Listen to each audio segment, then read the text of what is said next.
Assalamualaikum warahmatullahi wabarakatuh.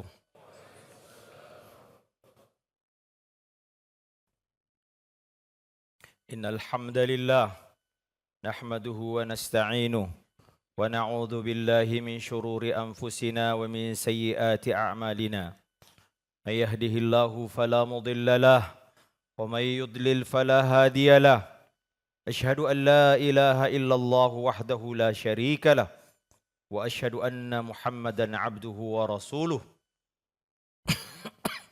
يا أيها الذين آمنوا اتقوا الله حق تقاته ولا تموتن إلا وأنتم مسلمون يا أيها الناس اتقوا ربكم الذي خلقكم من نفس واحدة وخلق منها زوجها وبث منهما رجالا كثيرا ونساء واتقوا الله الذي تساءلون به والأرحام إن الله كان عليكم رقيبا يا أيها الذين آمنوا اتقوا الله وقولوا قولا سديدا يصلح لكم أعمالكم ويغفر لكم ذنوبكم ومن يطع الله ورسوله فقد فاز فوزا عظيما أما بعد فإن أصدق الحديث كتاب الله وخير الهدى هدى محمد صلى الله عليه وسلم وشر الأمور محدثاتها وكل محدثة بدعة wa kullu bid'atin dhalalah wa kullu dhalalatin finnar. Ma'asyiral muslimin jamaah Jumat yang dirahmati Allah Azza wa Jalla. Perkara yang semua kita kaum muslimin mengetahui tentang betapa luasnya rahmat dan ampunan Allah Jalla Jalaluh. Di antara ayat yang paling memberi harapan kepada kita para pendosa, hamba yang sering berbuat maksiat, adalah surah Az-Zumar ayat 53. Allah Ta'ala berfirman, Qul ya ibadiyalladzina asrafu ala anfusihim la taqanatu min rahmatillah innallaha yaghfirudz dzunuba jami'a innahu huwal ghafurur rahim.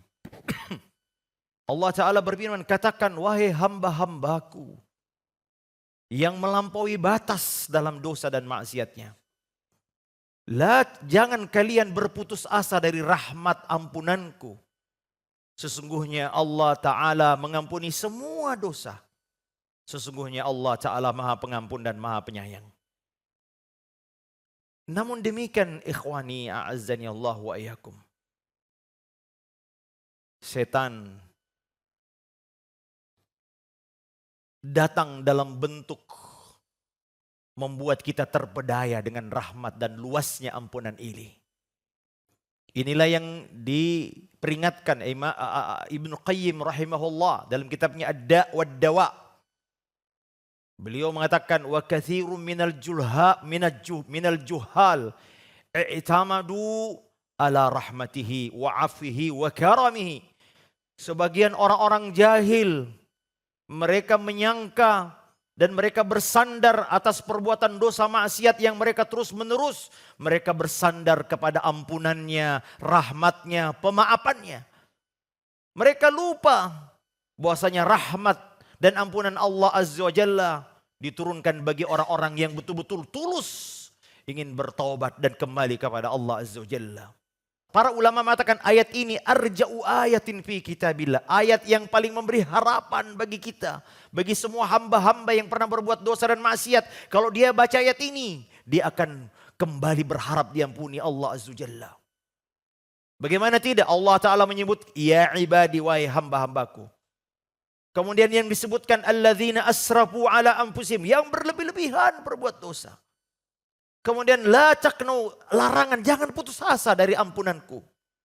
Kemudian Allah tegaskan, sungguhnya Allah mengampuni semua jami'an, yaghfirudz dzunuba jami'an. Kemudian Allah tegaskan dengan nama Al-Ghafur Rahim. Tetapi ingat, jangan bersandar hanya pada pemaafannya saja tanpa diiringi dengan bertaubat yang sesungguhnya. Terus menerus bertaubat dan menggantikan amal dengan amal-amal soleh. Bukan terus-menerus bermaksiat dengan bersandar pada ini. Allah Maha Pengampun. Gak apa-apa kita bermaksiat aja. Toh nanti Allah akan mengampuni. Perhatikan ayat berikutnya. Kata Allah, wa anibu ila rabbikum wa aslimu lahu. Dan kembalilah kalian kepada Rabbmu. Dan berserah dirilah kepadanya. Min qabli ayyatikumul adzab tsumma la yunsarun. Sebelum datangnya azab, kemudian kalian tidak bisa ditolong. Inilah ketergelinciran. Ya. Ketertipuan kata ya Imam Ibnu Qayyim rahimahullah. Terpedaya, tertipu dengan rahmat Allah Azza wa Jalla. Hanya bersandar saja, Pak. Cukup dengan ampunan Allah, tidak perlu bertobat. Sebagian orang ya ikhwan melakukan dosa, lalu kata mereka nanti kita umrah. Setelah itu ada puasa Arafah menghapus dosa setahun, 2 tahun, setahun yang akan datang, setahun yang akan datang. Ada puasa Asyura. Mereka lupa bahwasanya yang mendapatkan syarat ampunan dari hadis-hadis seperti ini adalah mereka yang betul-betul berhenti dari dosanya. Dan betul-betul murni tulus bertobat kepada Allah. Dan tidak terus-menerus bermaksiat di atas itu. Lalu dia berharap dengan ampunan Allah sekali setahun itu. Tidak. Inilah ketertipuan, ketidakberdayaan bagi sebagian orang. Ini kata Imam Ibnu Qayyim rahimahullah. Beliau mengutip perkataan Ma'ruf al-Karhi. Rahimahullah. Al-Ma'ruf beliau mengatakan. Raja'uka man la tuti'uhu minal khadlan wal hamaq. Berharapmu, engkau berharap kepada zat yang engkau tidak patuh. Zat yang kau tidak taat kepadanya. Itu adalah bagian dari kebodohan. Bagian dari ketertipuan. Bagaimana mungkin kita berharap Allah mengampuni dosa kita. Sementara dosa itu terus menerus kita kerjakan. Jangan berharap kepada zat yang kita bermaksiat kepadanya. Allahu Akbar. Inilah yang banyak. Setan betul rahmat Allah luas. Tapi setan datang mentergelincir kita. Membuat kita salah paham terhadap rahmat dan ampunan Allah subhanahu wa ta'ala. Makanya Allah ta'ala sebutkan di dalam Quran dalam surah Al-Infitar ayat 6. Ya ayyuhal insanu ma gharraka bi rabbikal karim. Wahai manusia, apa yang membuatmu tertipu, terpedaya, berbuat dosa, berbuat durhaka kepada Rabbmu yang telah berbuat baik kepadamu. Di dalam sebagian salaf tafsir, gharrahu bikaramihi. Dia tertipu dengan kemahabaikan Allah Azza wa Jalla kepadanya. Dia terus menerus berbuat dosa dan maksiat. Dan dia terus menerus tidak merasakan adanya akibat, adanya hukuman. Dan kemudian dia terus melakukan dosa dan maksiat itu. Kenapa? Merasa tidak ada azab. Dia terpedaya dengan Allah yang maha baik, yang menunda azab datang kepadanya. Terus korupsi, terus berbuat dosa, bermaksiat, berzolim. Tuh enak-enak aja. Ini yang disebut dengan tertipu dengan rahmat Allah Azza wa Jalla. Allah Ta'ala sebutkan, وَلَا يَحْسَبَنَّ الَّذِينَ كَفَرُوا أَنَّمَا نُمْلِي لَهُمْ خَيْرٌ لِأَنفُسِهِمْ إِنَّمَا نُمْلِي لَهُمْ لِيَزْدَادُوا إِثْمًا. Jangan mereka sangka, kami menunda hukuman kepada mereka, baik bagi mereka. Kami menunda agar mereka semakin banyak dosa terus sehingga datanglah azab dari kami. Ini namanya istidraj, Pak. Sebagian kita merasa meremehkan dosa. Karena mungkin mendengar ayat-ayat ini sepintas, saya tidak memahami maknanya. Sebuah hadis yang lain juga, hadis riwayat dari Abu Hurairah, hadis muttafaqun alaih. Nabi SAW meriwayatkan dari Allah Azza wa Jalla, aznaba abdun dzamban, seorang hamba berbuat dosa. Lalu dia datang kepada Allah, Rabbi ghfirli dzambi, ya Allah ampunilah dosaku. Allah katakan, qala Allah Ta'ala, aznaba abdi, fa'alima anna lahu rabban, yakbiru dzamba wa ya'khudhu bih, faghafartulah. Hambaku datang mengakui dosanya. Dia tahu akulah Rabb yang mengampuni dosa dan yang menghukum dosa, maka aku ampuni dosanya. Fa'ada ilaih, kemudian dia kembali lagi berbuat dosa. Lalu datang lagi kepada Allah, Allahumma gfirli dzambi, ya Allah ampunilah dosaku. Maka Allah Ta'ala katakan, aznaba abdi, hambaku berbuat dosa. Fa'alima anna lahu rabban, maka dia tahu bahwasanya dia punya Rabb yang mengampuni dan yang menghukum dosa. Faghafartu lahu, maka aku ampuni dosanya. 3 kali berturut-turut hadis ini berlaku. Dia kembali lagi berdosa. Dia datang lagi, ya Allah ampunilah aku. Kata Allah, i'mal ma syi'ta faqad ghafartu lak. Lakukan apa yang kau hendaki hambaku. Aku telah ampuni dosamu. Hadis ini sering disalahpahami orang, Pak.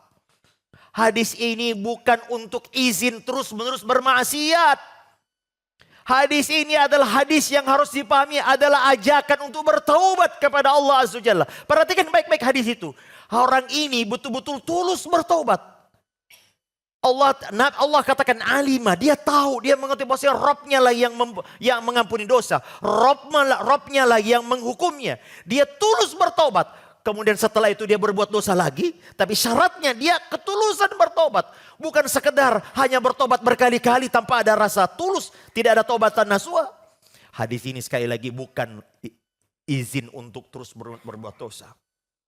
Hadis ini dipahami para ulama adalah anjuran dan ajakan untuk segera bertaubat. Dan banyak hadis-hadis yang serupa. Dan banyak ayat-ayat yang serupa yang sering disalahpahami manusia. Hingga mereka bersandar dengan dalil-dalil itu. Kemudian dia terus-menerus di atas maksiatnya. Waliyatubillah. Oleh karena ikhwan a'azzani Allah wa iyyakum, disebutkan juga para salaf. Zat yang memotong anggota badanmu di dunia karena engkau mencuri 3 dirham adalah zat yang sama yang akan memberikan azab kepadamu. Tidak sebanding dengan potong tangan itu di dunia. Maknanya jangan remehkan dosa. Kalau 3 dirham saja dengan syarat tertentu dipotong tangannya, itu di dunia bisa dipotong tangannya, bagaimana di azab di akhirat yang jauh lebih pedih. Makanya ikhwa a'azzani Allah wa iyyakum, ayat-ayat tentang rahmat sering digandengkan dengan ayat-ayat tentang azab Allah Azza wa Jalla. Agar seimbang antara kita berharap diampuni dosa, tapi juga kita takut Allah Ta'ala akan mengazab kita. Allah Ta'ala sebutkan dalam Quran, Na'bi ibadi anni anal ghafurur rahim wa anna adhabi huwal adhabul alim. Kata Allah Azza wa Jalla, sampaikan kepada hambaku, aku adalah zat yang maha mengampuni dan maha penyayang.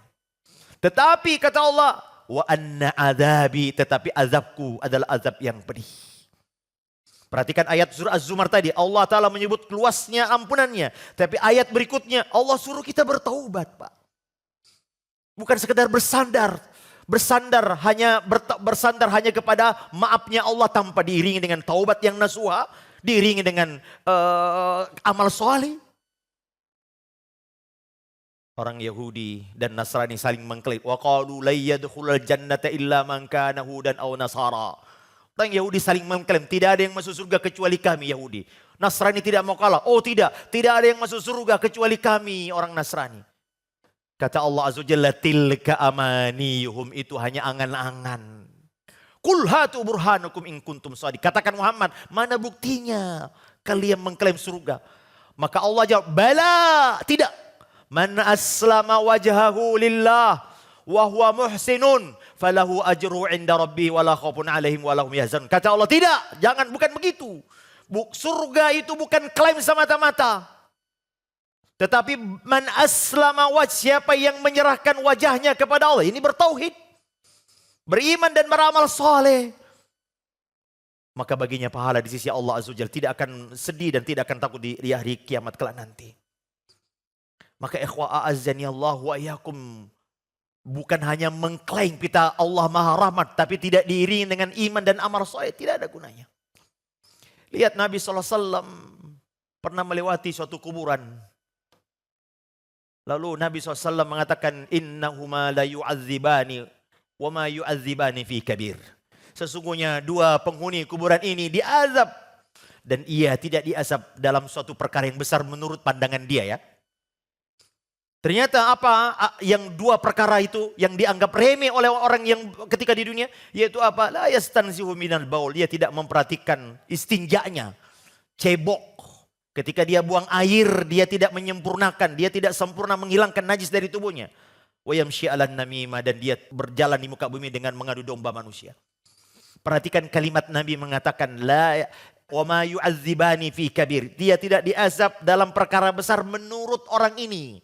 Maknanya kata para syurahul hadis, dulu dia menganggap remeh perkara ini, Pak. Tapi karena itu Nabi mengatakan liyu'adzabani, dia diazab oleh Allah Azza wa Jalla. Perkaranya ringan menurut remeh menurut kita. Itu apa? Ketika kita buang air kecil Pak, betapa banyak di antara kita meremehkan. Sekedar buang air, bahkan banyak yang tidak cebok Pak. Dia tidak membersihkan dengan sebagaimana tohara yang disyariatkan. Perkara ini adalah perkara remeh Pak. Kita berapa kali buang air sehari semalam? Tapi gara-gara itu kita diazab di dalam kubur kita. Suatu hari juga Nabi SAW melewati penghuni kubur. Nabi mengatakan, annalaka, celaka kamu. Sahabat yang mendampingi Nabi SAW merasa ini untuk dia. Kata dia tidak, bukan untuk kamu, untuk dia. Dulu aku pernah mengutusnya sebagai pegawai zakat. Faghalla namrak, dia mengkhianati tugasnya, dia mengambil selimut. Selimut Pak. Maka Nabi mengatakan sekarang dia dipakaikan selimut itu dari api neraka di dalam ini. Allahu Akbar Pak. Korupsi Pak, kalau zaman sekarang Pak. Dia pegawai zakat Pak. Tapi dia mengambil harta zakat itu, gulul namanya, mengkhianati. Hanya sehelai kain selimut Pak. Yang Nabi katakan gara-gara itu sekarang jadi asap. Dipakaikan dari selimut dari api neraka di dalam kuburnya. Waliyahzubillah. Lalu bagaimana yang 70 kilo emas Pak? Lalu bagaimana yang mengambil harta manusia yang hanya kalau cuma 3 dirham saja Pak bisa dipotong tangannya. Bagaimana dengan orang yang miliaran triliunan mengkorupsi? Tidakkah mereka takut kepada Allah SWT? Jangan hanya bersandar hanya maafnya Allah. Tapi lihat azab Allah bagi pedih. Kalau dosa kecil yang seperti itu saja azabnya luar biasa. Bagaimana dengan dosa yang luar biasa? Hendaknya kita menyeimbangkan saudara-saudaraku seiman dan seakidah. Menyeimbangkan antara berharap kepada rahmat Allah, tapi pada saat yang sama adalah takut kepada azab Allah Subhanahu wa taala. Aqulu qauli hadza wa astaghfirullah li wa lakum fastaghfiruh innahu huwal ghafurur rahim.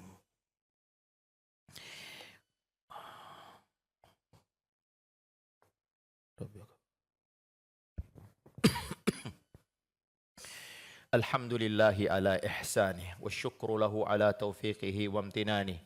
أشهد أن لا إله إلا الله وحده لا شريك له تعظيما لشأنه وأشهد أن محمدا عبده ورسوله الداعي إلى رضوانه اللهم صل على محمد وعلى آل محمد كما صليت على إبراهيم وعلى آل إبراهيم إنك حميد مجيد اللهم بارك على محمد وعلى آل محمد كما باركت على إبراهيم وعلى آل إبراهيم إنك حميد مجيد عباد الله أوصيكم بتقوى الله فقد فاز المتقون.